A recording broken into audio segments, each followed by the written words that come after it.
Okay, तो video number 2 start करते हैं विद फ्लोरोक्विनोलोन्स। ठीक है, फर्स्ट डिस्कस करेंगे इसके एंटीबैक्टीरियल स्पेक्ट्रम और इसके जनरेशन के मुताबिक इसके एंटीबैक्टीरियल स्पेक्ट्रम, वो जो मैंने कहा था कि जनरेशन जब आगे जाएगी तो उसका इम्प्रूव्ड स्पेक्ट्रम होता जाएगा। ठीक, अच्छा, तो फर्स्ट इसका एंटीबैक्टीरियल स्पेक्ट्रम, ये मतलब ये बहुत इंपॉर्टेंट बैक्टीरियाज है जिसके खिलाफ जो है ना हम दे सकते हैं। ठीक है, अच्छा, तो ग्राम पॉजिटिव रॉड में जो है ना सिर्फ ये बैसिलस एंथ्रेसिस के खिलाफ, ठीक, gram negative cocci major neisseria gonorrhoeae में दे सकते हैं। ग्राम नेगेटिव रॉड में जो है ना इसका ग्राम नेगेटिव की तरफ, मतलब ग्राम नेगेटिव ऑर्गेनिज्म की तरफ जो है ना फ्लोरोक्विनोलोन्स का एक्सटेंडेड स्पेक्ट्रम है। मतलब देखिए, gram positive cocci, gram positive rods में भी ऑलमोस्ट बहुत ज़्यादा किस्म की तरफ बहुत अच्छी ट्रीटमेंट है। ठीक है, इंटेरोबैक्टर की species E coli, Klebsiella pneumoniae, Proteus mirabilis, Shigella, Haemophilus influenzae, Legionella pneumophila and Pseudomonas aeruginosa. ठीक है, इन सब के खिलाफ जो है ना दे सकते हैं। ठीक, तो ये इसको एंटीबैक्टीरियल स्पेक्ट्रम हो गया। अब जब मैंने बात की थी कि एक जनरेशन से नेक्स्ट जनरेशन जब आएंगे तो क्या फ़र्क होगा, मैंने कहा था कि जब नेक्स्ट जनरेशन में आते हैं तो वो स्पेक्ट्रम जो है ना ज़्यादा होता रहता है। ठीक, तो आप देख सकते हैं यहाँ पे देखिए, फर्स्ट जनरेशन क्या थे, वो सिर्फ ग्राम नेगेटिव रॉड्स की तरफ थे, मतलब ये सारे ऑर्गेनिज्म के खिलाफ दे सकते थे। फिर जब नेक्स्ट जनरेशन आई, स्पेक्ट्रम आप देख सकते हैं कितना ज़्यादा हो गया। ग्राम नेगेटिव रॉड तो रिटेन ही है, मतलब ग्राम नेगेटिव की तरफ रिटेन ही है प्रॉपर्टी ग्राम नेगेटिव रॉड की।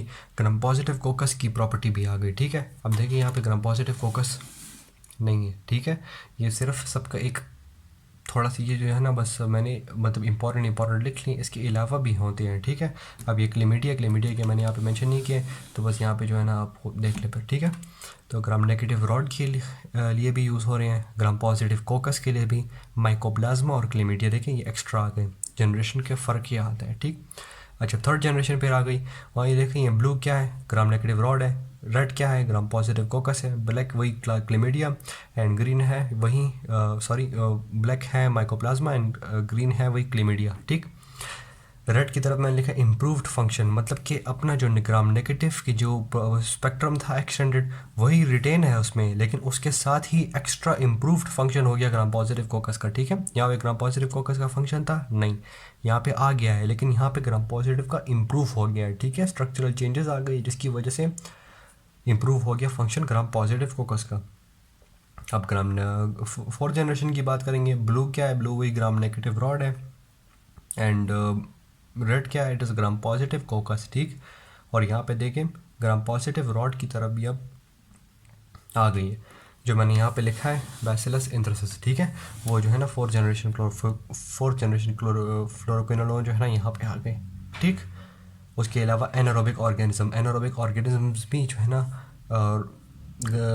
ग्राम पॉजिटिव रॉड्स में आते हैं। ठीक है, वो भी ग्राम पॉजिटिव रॉड्स का ही एक हिस्सा है, लेकिन वो सेपरेट है। ठीक, तो यहाँ पे बस ये जनरेशन का भी फ़र्क हो गया और एंटीबैक्टीरियल स्पेक्ट्रम हो गया। ओके, तो मैकेनिज्म ऑफ एक्शन की बात करते हैं ऑफ द फ्लोरोक्विनोलोन्स। ठीक है, और सब first generation, second generation, third and fourth generation सब की जो है ना मैकेनिज्म ऑफ एक्शन सिमिलर ही है। ठीक है, अच्छा, तो मैकेनिज्म ऑफ एक्शन इसका किस तरह होगा कि फॉर एग्जांपल अगर ये सेल है, ठीक है, इसकी जो है ना वाइट स्पेक्ट्रम है towards the gram negative organism. ठीक है, ग्राम नेगेटिव की तरफ एक्सटेंडेड स्पेक्ट्रम है। ठीक है, तो इसलिए जो है ना मतलब white spectrum and extended spectrum मतलब कि ज़्यादा स्पेक्ट्रम ऑफ जो बैक्टीरियाज को टारगेट कर रहे हैं वो ग्राम नेगेटिव ही हैं। ठीक है, उसमें जो है ना ग्राम नेगेटिव की बात हुई तो बस ये कह रहे तो कि यहाँ पे पोरेंस होंगे। ठीक है, सॉरी पोरेंस।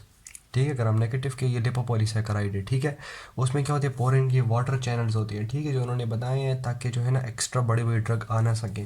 तो ये मैकेनिज्म ऑफ एक्शन इसी का यहाँ ही है, पैसिवली डिफ्यूज़ होते हैं थ्रू द वाटर चैनल्स पोरेंस। ठीक है, यहाँ से अंदर आ गई और यहाँ पे कंसनट्रेट होंगी। ठीक है, फिर जाके काम करेंगी। कंसनट्रेट की बात आ गई तो these also are concentration dependent. ठीक है, कंसनट्रेशन डिपेंडेंट कौन सी ड्रग्स थी इसके अलावा जो है ना वीडियो नंबर 3 में जो थी ना हमने डिस्कस की अमाइनो ग्लाइकोसाइड्स मैंने डिस्कस की। ठीक है, प्रोटीन सिंथेसिस इनहिबिटर्स में अमाइनो ग्लाइकोसाइड्स वो भी जो है ना कंसनट्रेशन डिपेंडेंट है। कंसनट्रेशन डिपेंडेंट का ये मतलब है कि एक प्रॉपर स्पेसिफिक कंसनट्रेशन होगी तब वो जो है ना मैक्सिमम इफेक्ट करेगा। और कंसनट्रेशन डिपेंडेंट का ये भी मतलब है कि अगर हम कंसनट्रेशन इंक्रीज़ कर दें तो इफेक्ट इंक्रीज़ हो जाएगा। ठीक है, इफेक्ट ऑफ किलिंग, और किलिंग से बात आ गई तो दीज आर बैक्टीरियोसाइडल। ठीक है, तो इनकी कंसनट्रेशन होगी तब जो है ना और भी इफेक्ट ज़्यादा हो सकता है, और इनका जो है ना मैक्सिमम इफेक्ट अचीव होता है 30 फोल्ड में, ठीक है, मतलब 30 टाइम्स जो है ना हम इंक्रीज़ कर दें एंटीबायोटिक की कंसनट्रेशन, तब जाके मैक्सिमम इफेक्ट देगा, ठीक। तो अब ये इनसाइड आ गई, तो अब एक्शन किस तरह करेंगे, ये जो है ना टारगेट करती हैं बैक्टीरिया की बैक्टीरियल डीएनए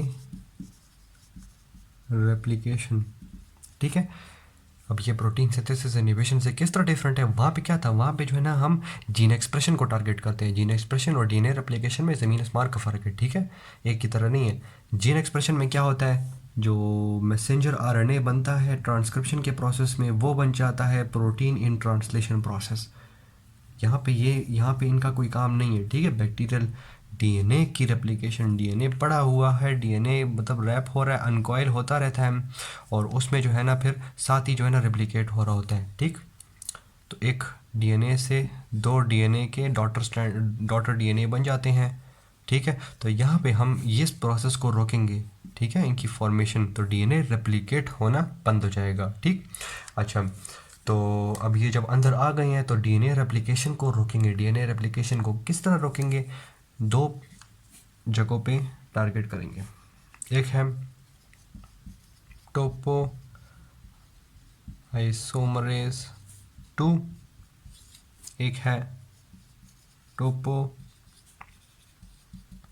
आइसोमरेज 4, ठीक है। टोपो आइसोमरेज 2 का दूसरा नाम क्या है, डीएनए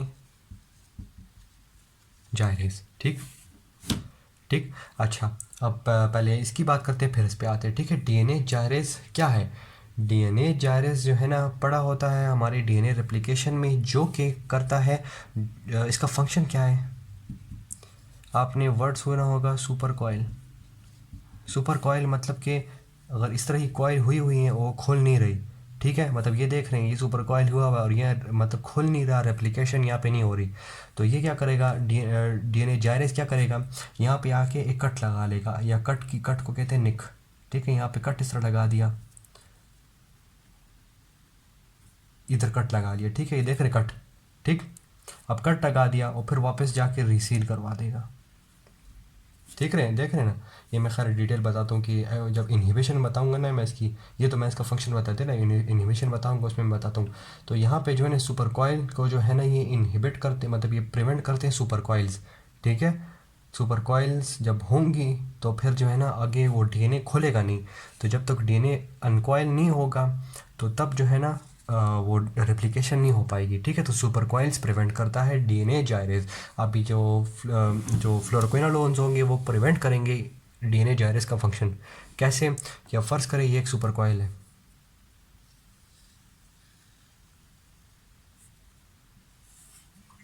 इस पार्ट को अब ज़रा और से देखें, अच्छा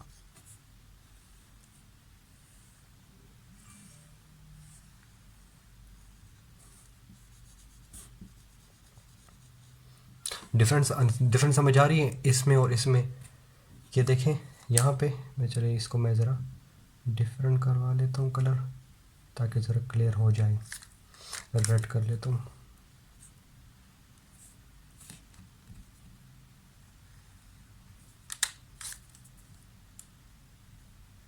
ठीक है। इन दोनों में डिफरेंट समझ आ रही है। ये थोड़ा इस तरह कर लेता हूँ, चलिए, ठीक।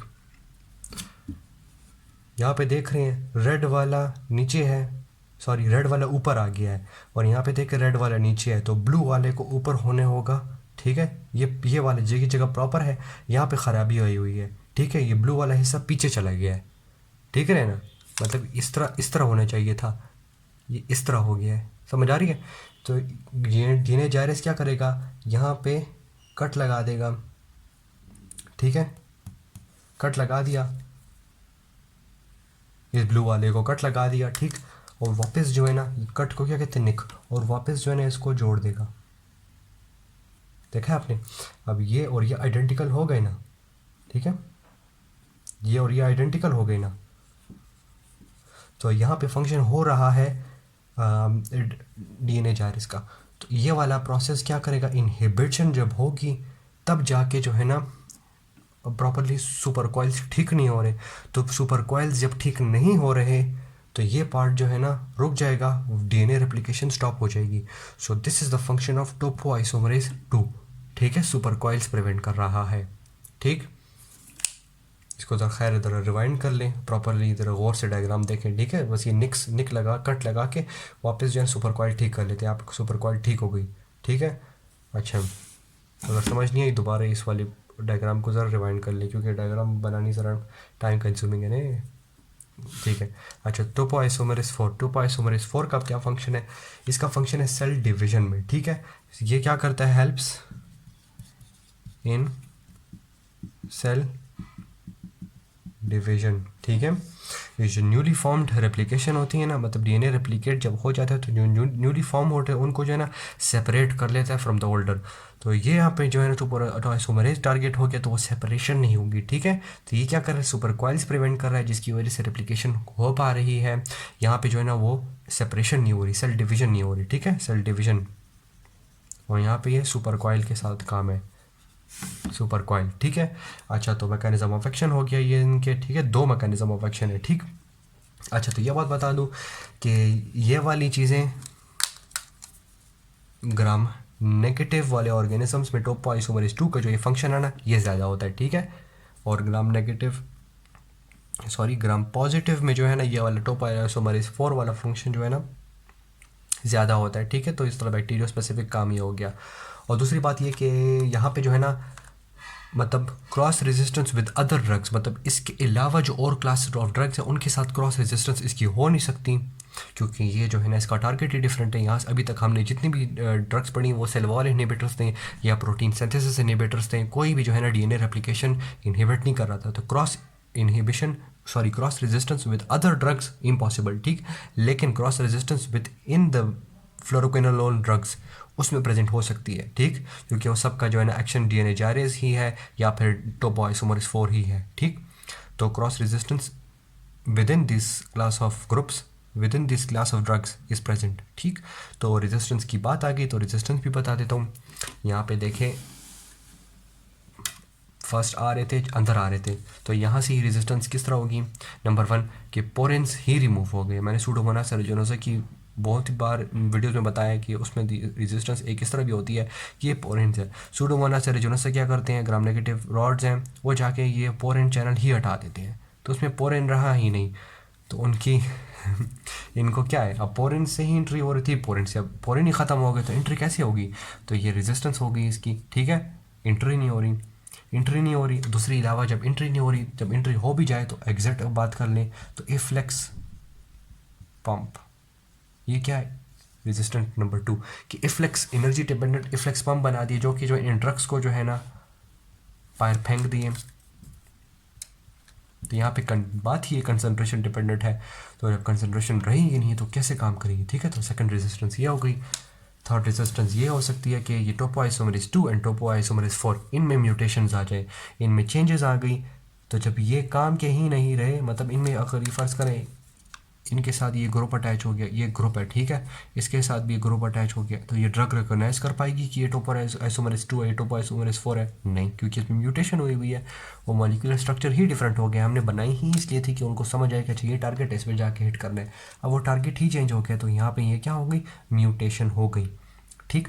और यहाँ पे मैंने अमाइनोग्लाइकोसाइड्स की बहुत बातें की कि वो भी कंसंट्रेशन डिपेंडेंट थी, तो और यहाँ पे जो अमाइनोग्लाइकोसाइड की तरह ही कंसंट्रेशन डिपेंडेंट भी है, और ये जो है ना हम अल्टरनेटिव दे सकते हैं, अल्टरनेटिव टू अमाइनोग्लाइकोसाइड के। अगर अमाइनोग्लाइकोसाइड एक पेशेंट में जो है ना एलर्जिक रिएक्शन बहुत कॉज कर रहे हैं, तो उसमें जो है ना फ्लोरोक्विनोलोन उसके अल्टरनेटिव में दे सकते हैं, ठीक।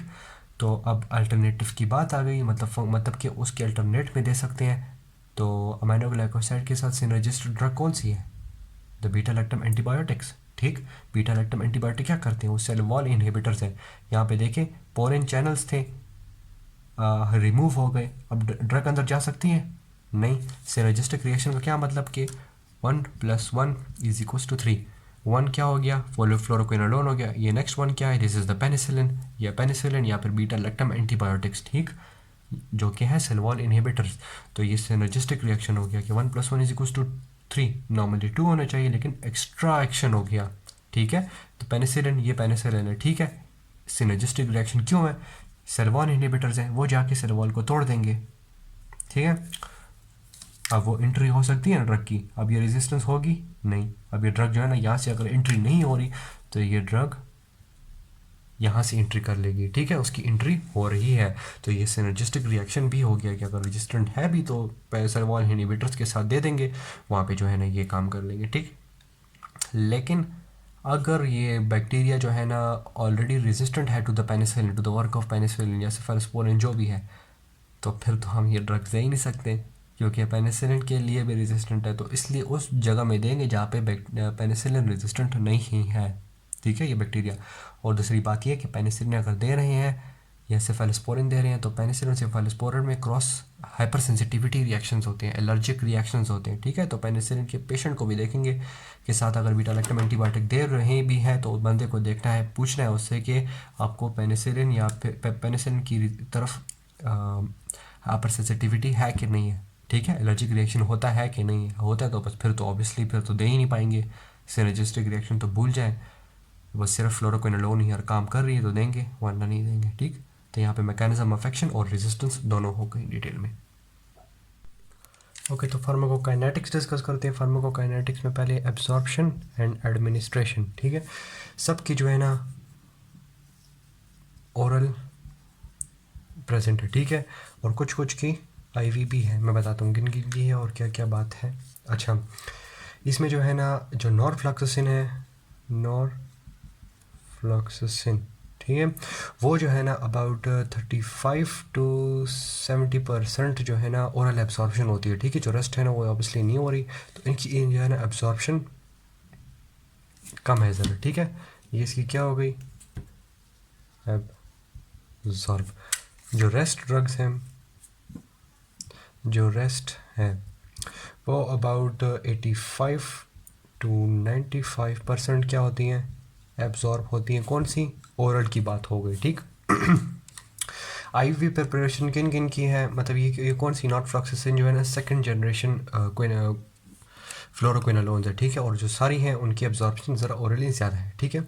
अच्छा, तो आईवी प्रिपरेशन है, आईवी प्रिपरेशन जो है ना वो फ्लॉक्सासिन, सिप्रोफ्लॉक्सासिन एंड लिवोफ्लॉक्सासिन, इनकी जो है ना आईवी प्रिपरेशंस अवेलेबल है। ये क्या है, सेकंड जनरेशन है और ये है थर्ड जनरेशन सिप्रोफ्लॉक्सासिन, ठीक है। इनकी जो है ना ये हो गई एब्जॉर्ब, ये इनकी एडमिनिस्ट्रेशन हो गई ओरल, और आईवी और एब्जॉर्प्शन भी मैंने डिस्कस कर दी दोनों की, ठीक है। अच्छा, और उसके अलावा आप डिस्कस करेंगे एब्जॉर्प्शन और ये हो गई। तो अब होगी डिस्ट्रीब्यूट जो है ना ये मतलब डिफरेंट टाइप्स ऑफ टिश्यूज़ और मतलब डिफरेंट स्पीसीज़ में जो है जाके जो है स्प्रेड हो जाती है। प्लाज्मा लेवल जो फ्री होते हैं इनके लेस हैं, ठीक है, अपने अपनी जगह जगह में जाके डिस्ट्रीब्यूट हो जाते हैं, ठीक है। और 10 to 40% जो है ना प्लाज्मा बाउंड रहते हैं, ठीक है। जो रेस्ट ऑफ द ये फ्री हो गया, और जो है जो 10% प्लाज्मा बाउंड है, और जो रेस्ट ऑफ द ड्रग्स है वो जो है ना डिफरेंट कंपार्टमेंट्स में जो है ना चले जाते हैं। कौन कौन से वो कंपार्टमेंट्स हैं, बोन में जाके स्टोर होते हैं, यूरिन में भी जो है ना मतलब इन्फेक्शन के अगेंस्ट जो है ना काम कर सकते हैं। उसके अलावा किडनी में डिस्ट्रीब्यूट होते हैं, क्लियर, मतलब यूरिन में है तो ऑब्वियसली किडनी में भी है।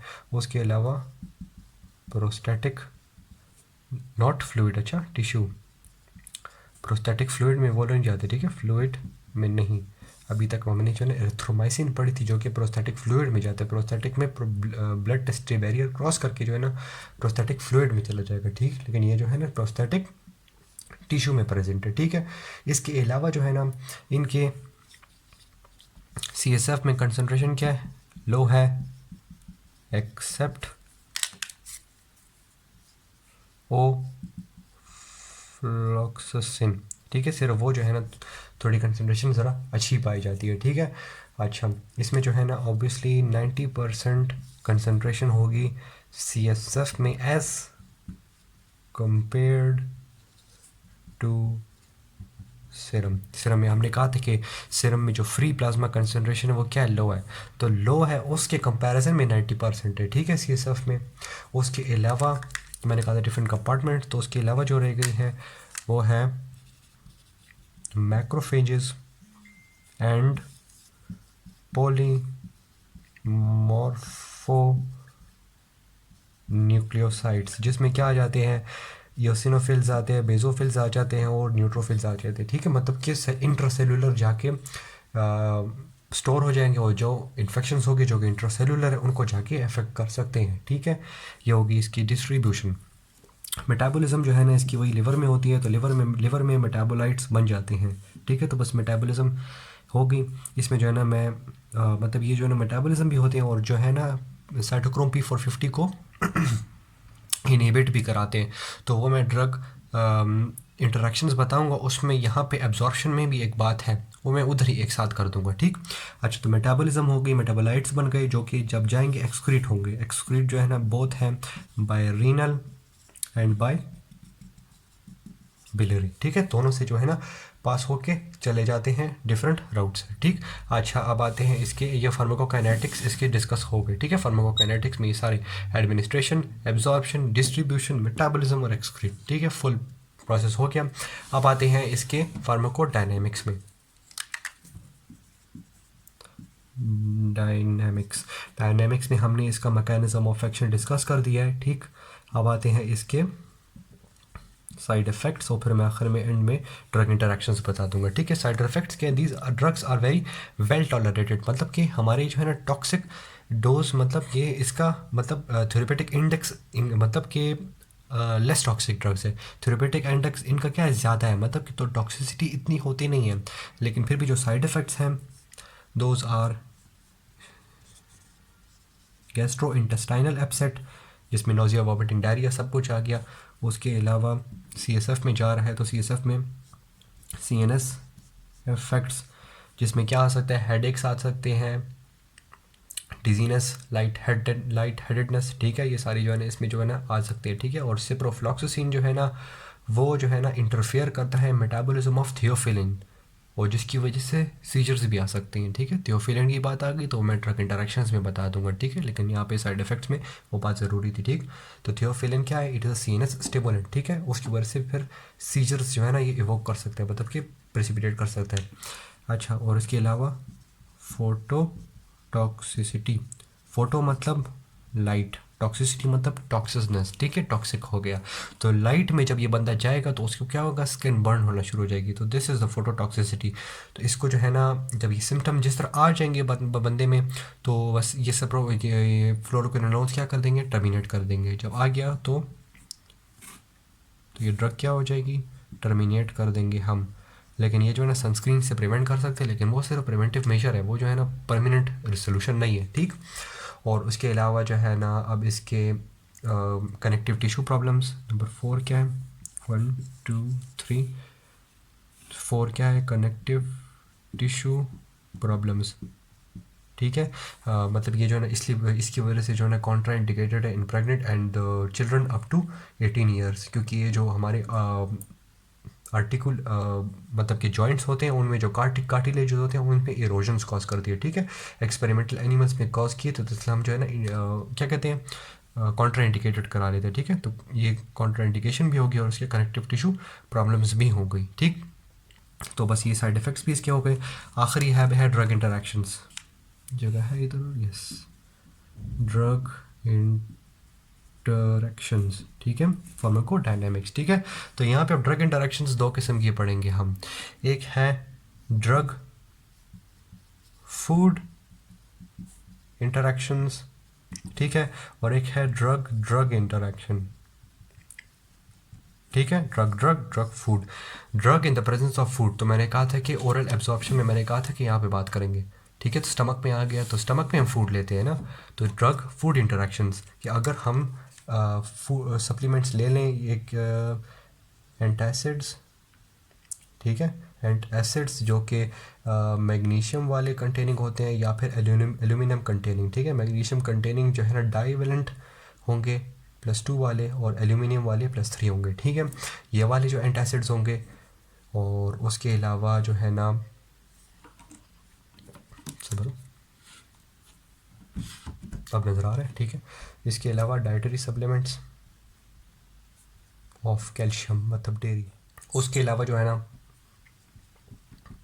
सुक्राल्फेट ड्रग है ये, ठीक। ये क्या है, it is a GI drug है, ठीक है। ये हम गैस्ट्रोइंटेस्टिनल के चैप्टर में मैं डिस्कस करूँगा सुक्राल्फेट, ठीक है। अच्छा, तो ये सब क्या है, ये सब जाके जो है ना डिक्रीज़ करते हैं एब्जॉर्प्शन, ठीक है। तो ये ड्रग फूड इंटरेक्शन है कि फ्लोरोक्विनोलोन्स अगर इनके साथ लेंगे तो ये मसले आ सकते हैं, ठीक है।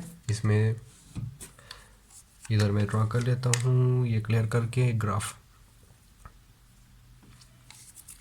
अगर फ़र्ज़ करें ये ग्राफ है, ठीक है। इसमें जो है ना अगर हम मतलब मैं डिफरेंट फ्लूइड के साथ ले रहा हूँ, ठीक है। फ्लोरोक्विनोलोन वाटर के साथ लूँगा तो एब्जॉर्प्शन ये है, ये कर्व है, ठीक है। बाद में ये एक्सक्रीट हो रहा है, ठीक।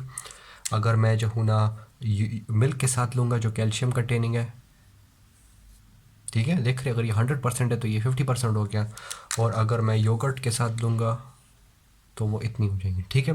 तो ये डिपेंड करता है डिफरेंट फूड सप्लीमेंट्स पे, तो इसलिए जो है ड्रग फूड इंटरेक्शंस, ठीक है। तो यहाँ पे डेयरी में मतलब दोनों आ गए ना, मिल्क और योगर्ट दोनों डेयरी प्रोडक्ट्स हैं, एंटासिड्स, और इसके साथ भी जो है ना कर्व नीचे आ जाएगा। वाटर क्या है, वाटर जो है ना इनमें नहीं, ठीक है। तो ड्रग इंटरेक्शंस वाटर के साथ, ऑब्वियसली वाटर के साथ तो नहीं होगी, तो ये होगी ड्रग फूड इंटरेक्शंस। अब आते हैं ड्रग इंटरेक्शंस कि ये ड्रग्स कौन कौन सी जो है उनकी जिनके साथ इंटरेक्शन होगी। मतलब ये साइटोक्रोम P450 होता है इंजाइम, ठीक है, हमारे लिवर में, जो कि मेटाबॉलिज्म करवाता है डिफरेंट ड्रग्स की।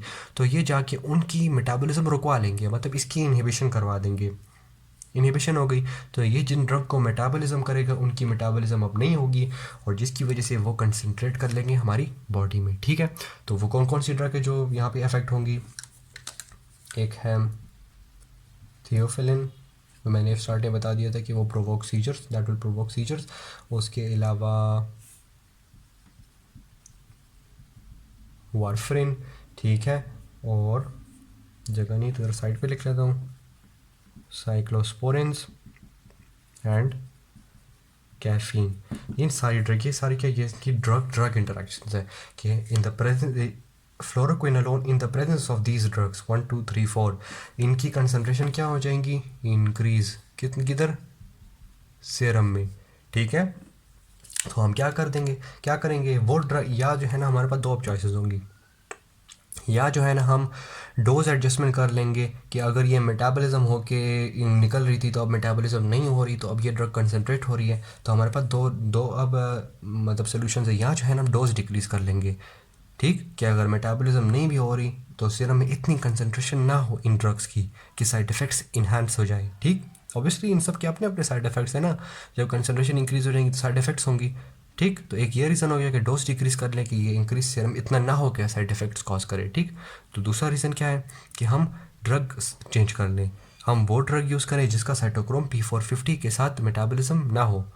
मतलब साइटोक्रोम P450 सिर्फ एक आइसोजाइम नहीं है, डिफरेंट किस्म के आइसोजाइम्स है। फॉर एग्जांपल ये 5 आइसोजाइम्स है, मतलब 5 किस्म के सेम इंजाइम है इसी क्लास के जो डिफरेंट ड्रग्स करते हैं। अब अगर ये कितनी, एक 1 2 3 4 ड्रग्स है, ठीक है, 1 2 3 4 ड्रग्स है, ठीक है। ये सारे साइटोक्रोम P450 से मेटाबॉलिज्म हो रहे हैं, सब एक ही आइसोजाइम से। अब फ़र्ज़ करें ये एक सेपरेट ड्रग है जो कि इनके साथ नहीं है ना, सेपरेट है ना, तो ये एक और इंजाइम से मेटाबॉलिज्म हो रही है जिनका काम फ्लोरोक्विनोलोन की इनहिबिशन से नहीं है, तो हम ये ड्रग दे देंगे कि इसका इफेक्ट इस पे हो रहा ही नहीं है। देख रहे हैं ना, हम ये ड्रग भी दे दी, ये सारे एक साथ हैं, सब इफेक्ट हो गए, ये सेपरेट है, तो हम ये ड्रग दे देंगे, ठीक है, in the presence of fluoroquinolone के काम हो जाए कि इनहिबिशन उसकी रुके नहीं, ठीक। तो बस this was all about the fluoroquinolones.